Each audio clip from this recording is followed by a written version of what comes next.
The year is 1997, and under the heat of the July sun, the waves of the Atlantic Ocean lap against an oceanographic trawler, the Ocean Wrestler, currently several hundred miles east from the Bermuda Triangle and alone on the horizon.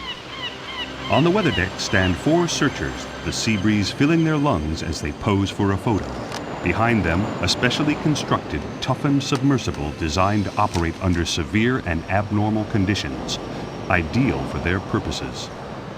Standing proud in his boots is Greg Blower, the financial backing behind this historic adventure, the sweat congealing on his brow as he suffers the infernal heat. Behind Mr. Blower is Simon Creek, officially Mr. Blower's bodyguard, unofficially the good-for-nothing nephew. Then, the enigmatic Helen Milton with her alert scientific mind, educated in the top colleges in the country. Finally, Professor Caldwell, world-renowned archaeologist, considered to be a fruitcake on the hunt of a lost cause by many in the archaeological community, but in his heart and mind, he knows the many clues and legends he has followed will prove true in the end. The 4 enter and seal the only exit to the submersible. The tension in the air is thick, and as the professor checks the oxygen pressure levels, the winch is started up and the submersible is slowly lowered into the deep, murky Atlantic Ocean. The search for a mystery hidden by the sands of time has begun. This is the search for Atlantis. Atlantis, a myth known around the world as the city which was sunken by an angry god. Many have searched for it and failed.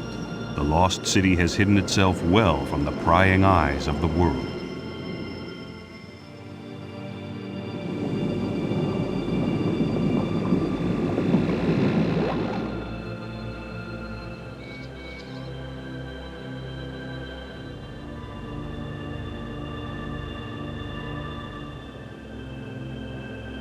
As the submersible descends fathom after fathom, Helen watches the instruments act quirkily. It started with a twitch here and there, then some unbelievable readings. Looking at his chronometer, the professor smiles to himself. A quick warning about an abnormal magnetic field puts Helen's mind at rest, but agitates Mr. Blower and confuses Simon. It happened so slowly they almost didn't notice. At first it was just a little dim and warm. Then as the sleek yellow submersible continued into the magnetic field, it got brighter and brighter and warmer and warmer. Then Simon noticed a fish, a big fish, a glowing fish. He pointed it out to the professor, who smiled and said it was a prophetic dolphin, reciting a passage written by Christopher Columbus, who spoke of mystic glowing creatures making ethereal noises and guiding them through dangerous waters. It took just a second for the professor to decide the path they should take, and as the dolphin began to swim further into the murkiness, the professor told Helen to use the dolphin as their guide. This drew more than a raised eyebrow from Mr. Blower, who was expecting a well-choreographed scientific mission. He wasn't expecting this.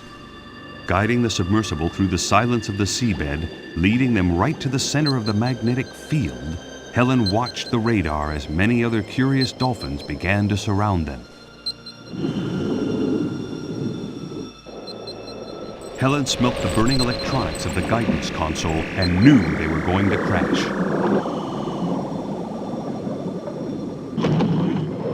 The submersible shook violently as it made contact. Everybody was thrown from their seats onto hard, unforgiving surfaces.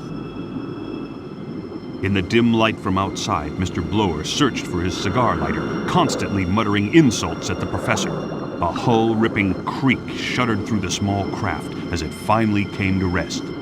Simon found Mr. Blower in the darkness and helped him to his feet. Meanwhile, the professor was both thanking and praying to the gods. Helen piped up with a status report, her fingers trying the dead controls to no avail. Most of the electrics were gone and the hull was taking on water. Then the professor suggested she should try the outside lights, as they had their own power supply.